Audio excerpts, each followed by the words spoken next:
আল্লাহ বললেন কুল হুয়াল্লাহু আহাদ, নবী আপনি বলেন আল্লাহ একজন, এক এবং অদ্বিতীয়। আমাদের আল্লাহ কয়জন?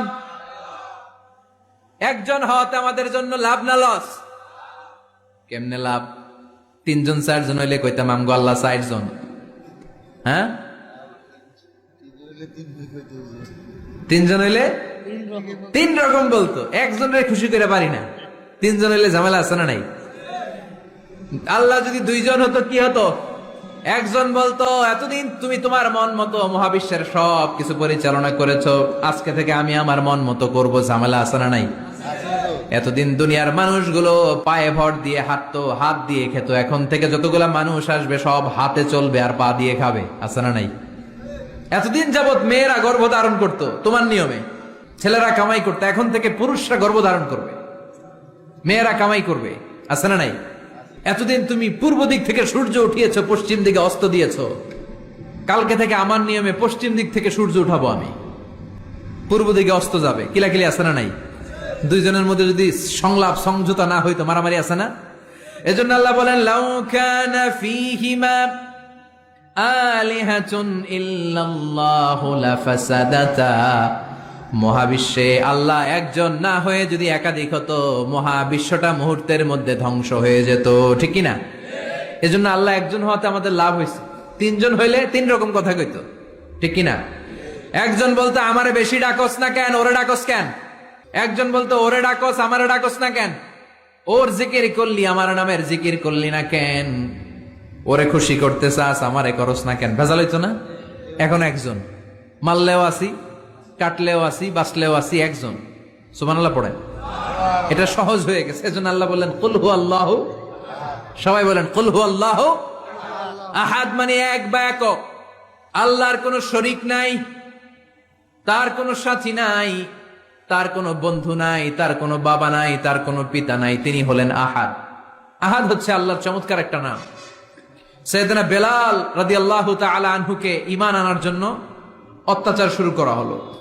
এমন কোন মাইর নাই তারা দেয়া হয় নাই, পিটিয়ে পিটিয়ে রক্তাক্ত করে জমিনে ফেলে রাখা হতো, পিটিয়ে গোশত হাড্ডি থেতলে ফেলা হতো। প্রচন্ড মরুভূমির গরম বালুর মধ্যে ওনাকে শুইয়ে রেখে পেটের উপরে পাথর চাপা দেয়া হতো, বলতো এবার জিকির কর লা ইলাহা ইল্লাল্লাহ। বেলাল আর জিকির করতে পারে না, লা ইলাহা ইল্লাল্লাহ শ্বাস বের হয় না, শ্বাস যেটা ঢুকায় বের করতে পারে না, শ্বাস নিতে পারে না, লা ইলাহার আওয়াজ আর মুখ দিয়ে বের হয় না।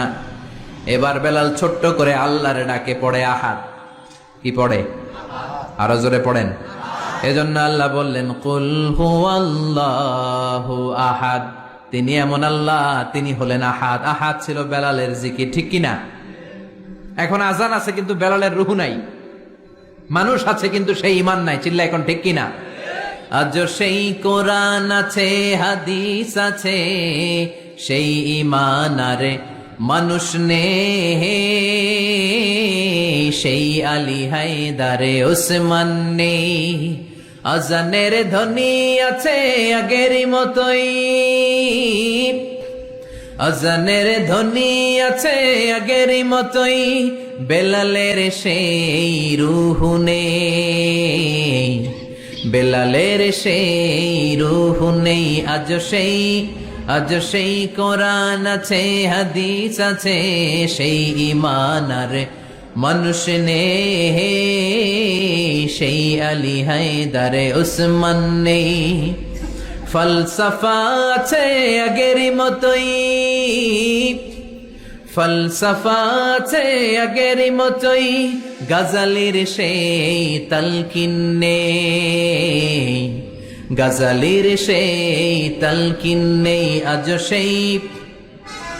আজ সেই কোরআন আছে, হাদিস আছে, সেই ঈমান আর মানুষ নেই, সেই আলী হায়দারে ওসমান নেই। চিল্লায় বলেন ঠিক কিনা? আজান আছে, বেলালের রূপটা নাই। দর্শন শাস্ত্র আছে, লজিক আছে, মান্তিক আছে, ফলসফা আছে, কিন্তু গাজালির সেই তালকিন নাই। চিল্লায় এখন ঠিক কিনা? এজন্য আল্লাহ বললেন আমার নাম হলো আহাদ, কুল হুয়াল্লাহু আহাদ। এরপর আল্লাহ বললেন আল্লাহুস সামাদ, আমার নাম হলো সামাদ। ওনার নাম কি? সামাদ মানে অমুখাপেক্ষী, কাদিউল হাজাত, যিনি সবার চাহিদা পূরণ করে তিনি কে? যিনি সবাইরে দেয়, কারো কাছ থেকে কিছু চায় না, তিনি কে? সবাই যার কাছে ঠেকা, যিনি কারো কাছে ঠেকা না, চিল্লায় বলেন তিনি কে?